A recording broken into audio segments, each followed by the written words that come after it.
जय जिनेन्द्र। तीर्थंकर श्री शांतिनाथ भगवान जन्म, तप व मोक्ष कल्याणक महामहोत्सव की आप सबको हार्दिक शुभकामनाएं। प्रभु शांतिनाथ जी जैन धर्म के 16वें तीर्थंकर हैं। शांतिनाथ जी का जन्म ज्येष्ठ कृष्ण चतुर्दशी को हसनापुर में हुआ था। तीर्थंकर शांतिनाथ जी के पिता का नाम राजा विशुसेन, माता का नाम ऐरा देवी था। उनकी देह का रंग स्वर्ण के समान था तथा उनका प्रतीक चिन्ह हिरण था। प्रभु ने तीर्थंकर गोत्र नाम कर्म का उपार्जन राजा मेदरथ के भव में किया था। प्रभु शांतिनाथ जी इस काल के पहले ऐसे तीर्थंकर थे जो तीर्थंकर होने के साथ साथ चक्रवर्ती भी थे। प्रभु शांतिनाथ जी की आयु कई हजारों वर्ष की थी तथा उनकी देह का आकार 40 धनुष का था। प्रभु शांतिनाथ जी का साधना काल 16 वर्ष का था।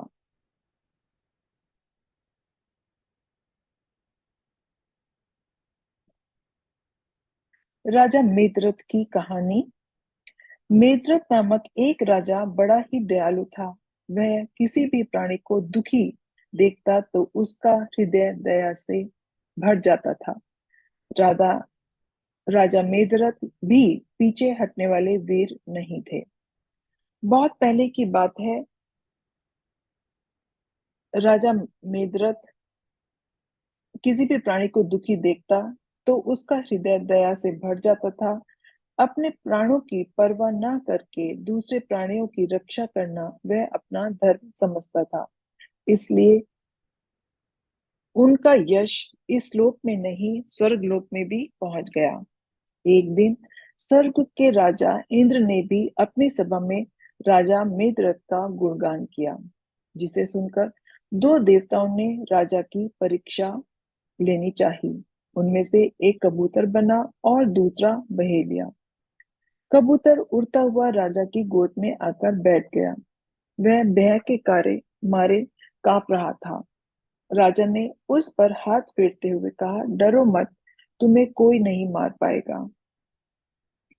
इतने में बहेलिया बना हुआ देव भी वहां आ पहुंचा और राजा से कहने लगा, यह कबूतर मेरा है।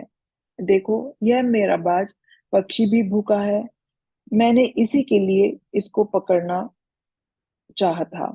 आप इसे लौटा दीजिए। राजा ने कहा, भाई, अब ये कबूतर मेरी शरण में आया है। इसकी रक्षा करना मेरा धर्म है। अब मैं तुम्हें यह कैसे दे सकता हूँ?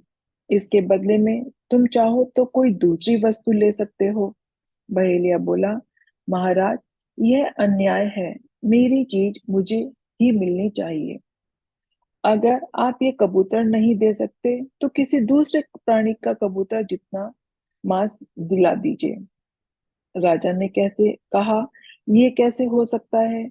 इस कबूतर को बचाऊं और दूसरे किसी पंच इंद्रिय जीव को मारूं? और कुछ चाहते हो तो ले लो।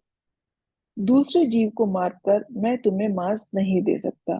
दूसरे जीव को मारना तो सबसे बड़ा पाप है। अगर तुम्हें मांस ही लेना है तो मैं तुम्हें अपना मांस दे सकता हूँ। बहेलिये ने कहा, महाराज, आप क्या कह रहे हैं? कबूतर के बदले आप अपना मांस देना चाहते हैं? राजा ने कहा, शरण में आए हुए की रक्षा करना मेरा धर्म है। अपने धर्म का पालन करना में कोई देर नहीं करनी चाहिए। राजा ने उसी क्षण एक बड़ा तराजू मंगाया। तराजू के एक पलड़े में कबूतर और दूसरे पलड़े में उन्होंने अपना मांस काट काट कर रख दिया।